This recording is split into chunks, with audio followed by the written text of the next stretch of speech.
what's up YouTubers? It's me again, Brian, aka Gamer55551, and I am back with a My 2 Cents Switch and gaming video for this week, where I take a look at some of the stories that caught my attention this week and give you my thoughts. So we got 3 stories, with part 1 being actually a 2-parter with basically rumors of two games that might be coming to the Switch, a new peripheral from Nintendo, and a non-gaming one, but one that could impact a lot of YouTube channels and maybe possibly some gaming channels as well. So why don't we start the first one? And the first one has to do with a couple of rumors, and one rumor and one that was just recently announced, but no platform has been released yet. So where is that story? Alright, we'll start with the first one, and supposedly there is a report coming out that it's possible that South Park Fractured But Whole could be coming to the Nintendo Switch, and it could be released on March 13th, at least according to a Aussie retail listing though. According to what it is, it's a site called Sanity, SANITY.com, that has a placeholder for a game up on its coming soon section. You can't pre-order it, but it's still there as of writing. It's down as to $89.99 Aussie dollars. So, and the rumor is pointing out that some people are looking at it as South Park Fractured But Whole. It was later listed as that game, although I've gone to that site right now and they've kind of changed that a little bit though. The other announcement is that apparently Disgaea 1, the very first Disgaea, has basically been remade during a video broadcast that was done though.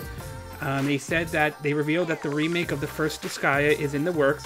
It will be released in Japan this summer. They also tease about the next entry in the series, Disgaea 6, but they haven't revealed a whole lot about that one, so we may not be hearing about that anytime soon.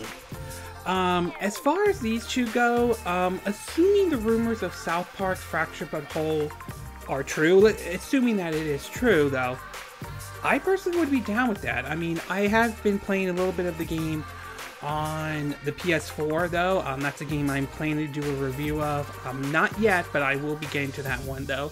And it is a very fun RPG though, and I would definitely be open to it though. The interesting thing to point out is that that game does run on the Snowdrop engine.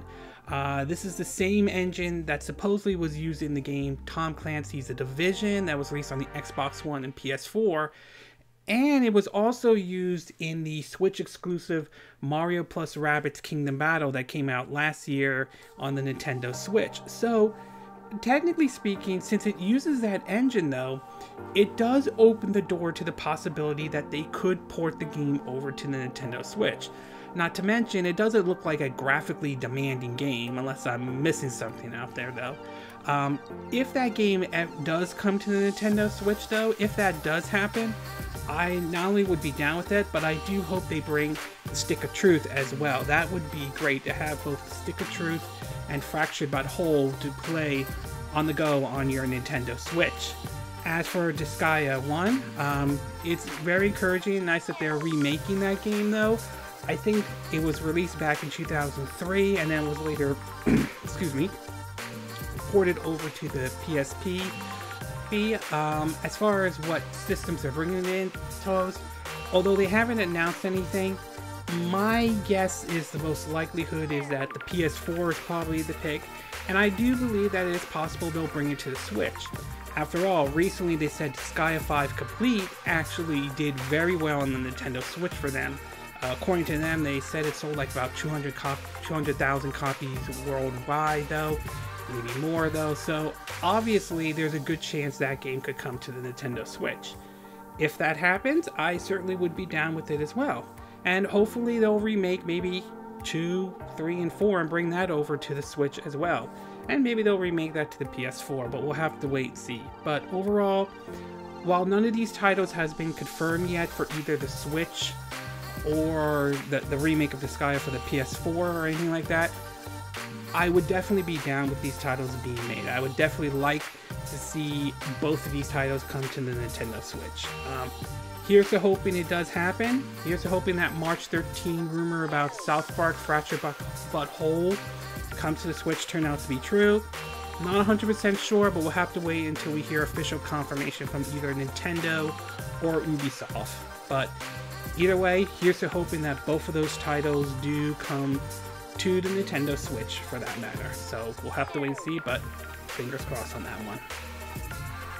Okay, we're gonna take a little bit of break, and when we come back, we'll get to our second story, and that is the new thing Nintendo announced called Nintendo Lobo. So, excuse me, we'll take a bit of a break, and we will be right back.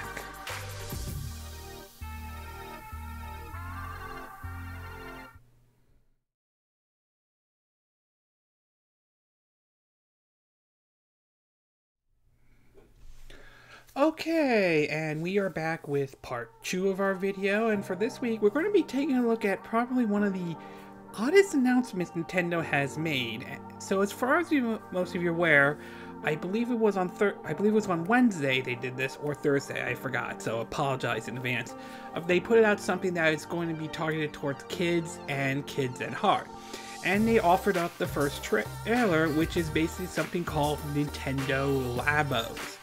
Now, from what I understand, based on some of the information that has come out, it appears as though the idea behind Nintendo Labos is that you make certain things with these cardboards that they have, such as, based on what they showed off in the trailer, such as a handle for a motorbike, a fishing pole for a fishing game, a piano, a house, even something you put on where you could play as a giant robot smashing buildings, to be exact.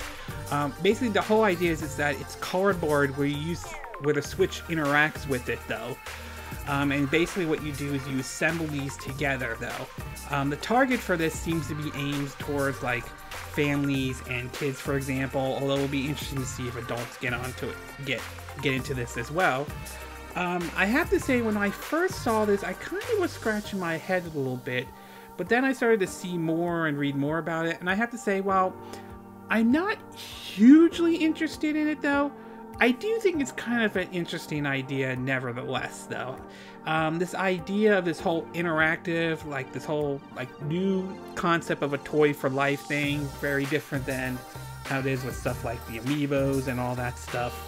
So, it sort of kind of reminds me a little bit of the whole Legos, or, you know, the whole Lego Dimension before that got shut down and all that stuff. So, I will say that the robot one looks kind of interesting because it almost makes me feel like maybe someone will do like a Godzilla game. You can use that, though.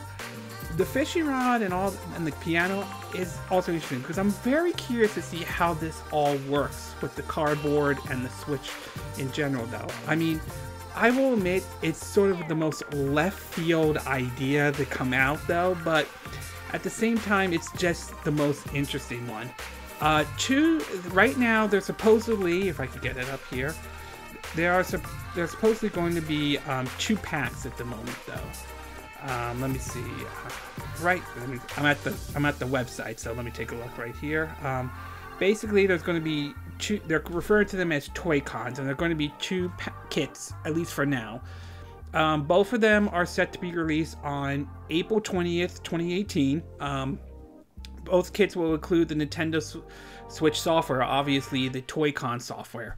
The first one is the Variety, V-A-R-I-E-T-Y kit. Apologize if I'm saying the name wrong. And that will include, I think, the steering wheel, the house, the fishing rod, and the piano. And I think the one that you can use, you know, like the little car or something like that, that's going to cost around $69.99, $70.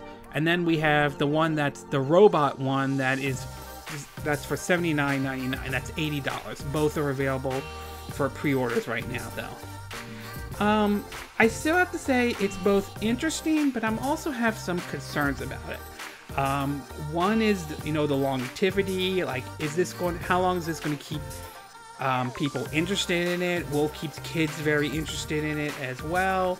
There's the issue of what happens if it breaks, and could it easily break and all that stuff, and are there ways to replace it? So there are some issues with it, though. will like third parties jump aboard on this though? I mean, there are some interesting ideas that I could see maybe some games, like I mentioned with the robot one, how I would be interested to see if they do like a Godzilla game with that one. The camera one's kind of interesting as well. It'll be interesting if they do a Pokemon Snap. The gun one though, I have to say is both interesting, but at the same time I have some concerns about that one though. On one hand, the interesting part of it though with the gun one is we really need, if we see something like say a revised version of Duck Hunt, or if I'm saying the name correctly, Hogan's Alley, and yes, I'm that old to remember that though. Or say maybe they'll bring, maybe Bandai Namco would bring like the Time Crisis series over and we can use that little Labo gun for that kind of game. Or Sega bringing, you know, the Virtual Cop, Ghost Squadron, the House of the Dead. I heard that they're working on a new one as well though.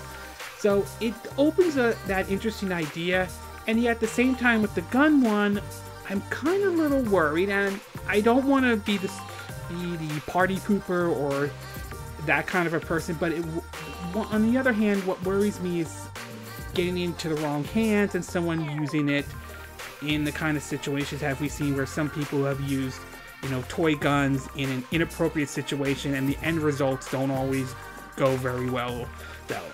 I'm not saying that situation not saying that situation is going to happen or anything like that. I hope it doesn't happen. It's just I'm sort of a little worried about that. But putting that part aside though, it's just very, very interesting what Nintendo is doing with this though, and it would be really interesting to see how well it does take off though. Okay, would it interest say like my 7-year-old nephew or maybe his younger brothers? Maybe. I'm not 100% sure. I would have to wait and see. But it is a very interesting idea that Nintendo is doing, and I don't have a problem with them doing this as long as they sort of strike a healthy balance between, on one hand, bringing in a new demographic of people with, you know, the Nintendo Labo and all, while at the same time ensuring that core gamers are not being left out or anything like that.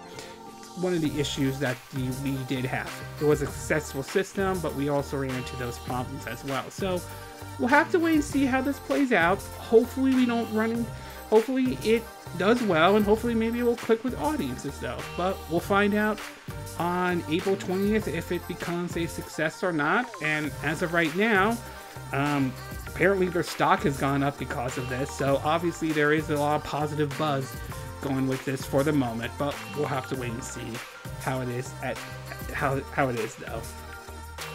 Alright, we're going to take a bit of a break, and when we come back, I'm going to get to my third and final part, and that has to do, this is a non-gaming one, but it has to do with the change at what YouTube's doing, and it's upsetting some people, and I can understand why, though. So we'll take a bit of a break, and we will be right back.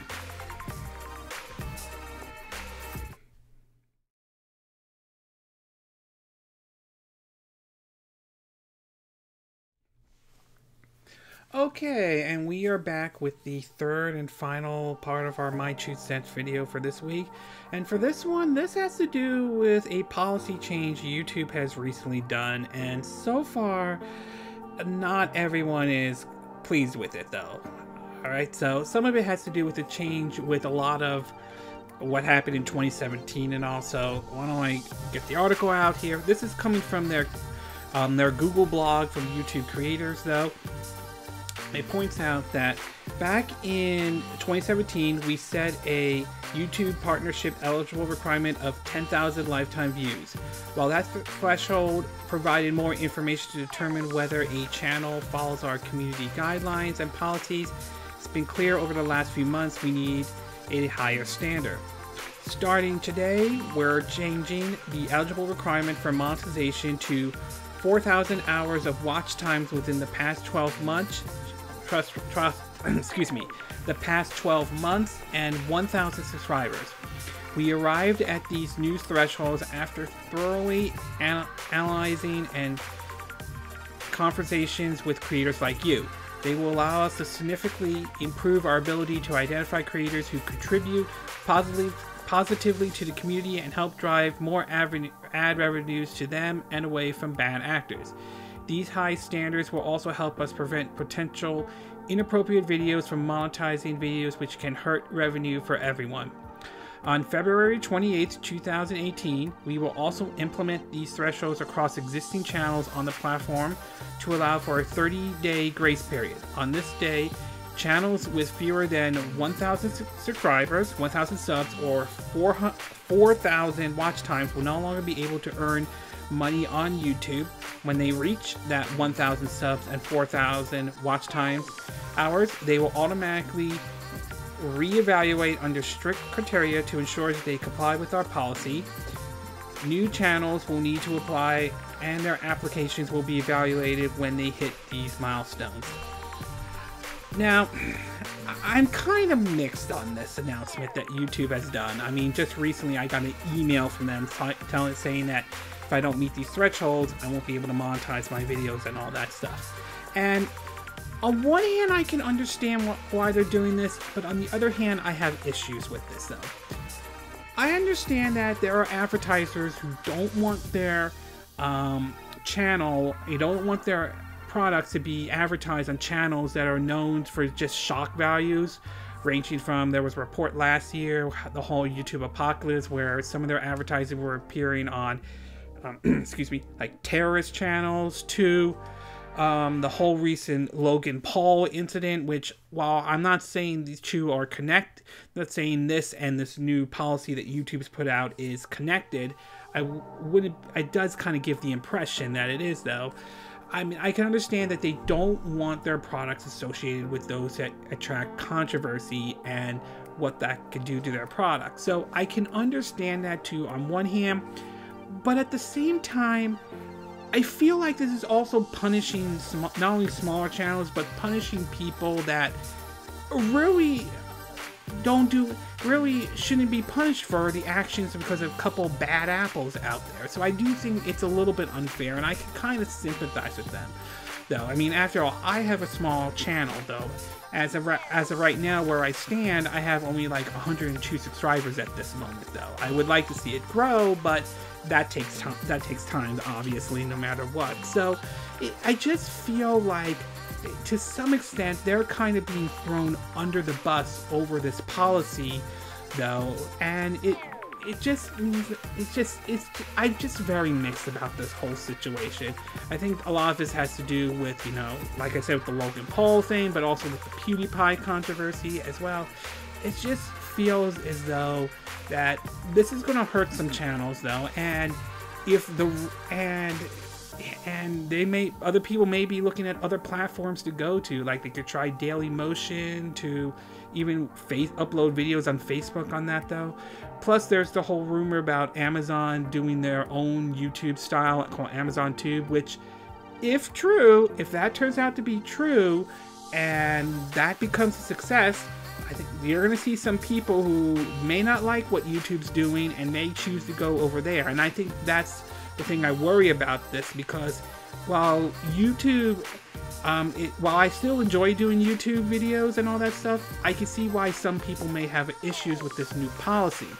Right now, of course, obviously, YouTube is the only game in town at this very moment, though, so obviously they can still do this. But if the others start catching up and start competing against YouTube and do a better job than what YouTube's doing, I can see those channels, or some of these small channels, going to those instead of sticking around over here. I mean, but at the same time, I can understand why, because if I'm an advertiser and if I want to advertise something, though, I don't want my products to be associated with someone that promotes just controversies or just relies on normal shock value. So I can understand, but I just feel like I said earlier, it feels like smaller channels are going to be hit by this a lot, especially those who have signed up with, and assuming some of those who sign up with it, like YouTube's, Nintendo's creators program. Now, if they're not part of this YouTube partners program, they'll probably be kicked out as well. So I do kind of sympathize with a lot of these smaller channels, and I just feel that that might turn some people off, and it might give the impression that you're getting, like, some of the higher YouTubers like PewDiePie are getting away with this, and others, like the small one, are paying the price because of what their stupidity, assuming what you think they did was stupid or not, and all that. So I'm just very, very mixed by this, and I'm a little worried what this could do. I understand something needs to be done. I understand that YouTuber needs to gets their money from advertisers, and they need to sort of need to work with them. But I also, at the same time, I also feel that YouTubers, like creators or those who work on content and put stuff on YouTube, shouldn't be thrown under the bus. They shouldn't be blamed because of the actions of a couple bad apples out there. As for me, though, you know, I'm still gonna do YouTube videos. I'm still gonna keep trying, though. You know what? I survived last year's ad apocalypse. I'm pretty sure I'll survive this one, though. So I'm not worried or anything like that. I'm still going to keep doing what I'm going to keep doing, though. But I can understand there's going to be some that are going to be discouraged about this and so on. But you know what? I'm going to keep on going. So to me, I am very disappointed with this announcement, but that's not going to discourage me from doing more YouTube videos. But I can see how some people could be a bit upset about this, and I do worry about this in the long run, though. But we'll have to wait and see. But overall, I'm very mixed about this decision that YouTube has made on this, though. Okay, this concludes this My 2 cent video for this week. And again, these are my opinion, but what are yours? What are your thoughts about Disgaea? What are your thoughts about Disgaea, the original Disgaea, being remade? And what are your thoughts about the rumors about South Park Fractured But Whole coming to the Switch? Do you think that rumor is true? Do you think it's not true? Do you think it will eventually come to the Switch? The Disgaea remake. Do you think that they will bring that to the Switch and the PS4? Or do you think that's not going to happen at all, though? What are your thoughts about Nintendo Lobo, though? Do you think you thinking like, what were they thinking when they come with this? Or do you think this could be a good idea? Do you think it will do well? Do you think it will not do well at all? And what do you think about YouTube's change in their policy, though? Do you think it's the right thing to do? Or do you think they could have done a better job? Or do you think this is a terrible thing? It's not going to encourage people to use the platform and all that stuff? Or do you feel like it's punishing creators for the actions of a couple bad apples in any way? Do you agree with what I said in this video? Do you disagree? Do you have a difference of opinion? As always, sound off on the comment section below. Let me know what you think in the comment section. And I hope you hit that like button, and I hope you do subscribe to my YouTube channel. Also, if you're interested in any of the stuff I said, though, I have a link in the description of some of the articles I read, so you could check those out as well. Also, feel free to share this video if you want to, and of course, feel free to donate to my channel if you like. You could do it through PayPal me or Patreon. Links will be in the description of this video. And I will see you again next time when I do another video. Hopefully that'll be soon. Until then, from Southern California, I wish you all a good day then. Bye!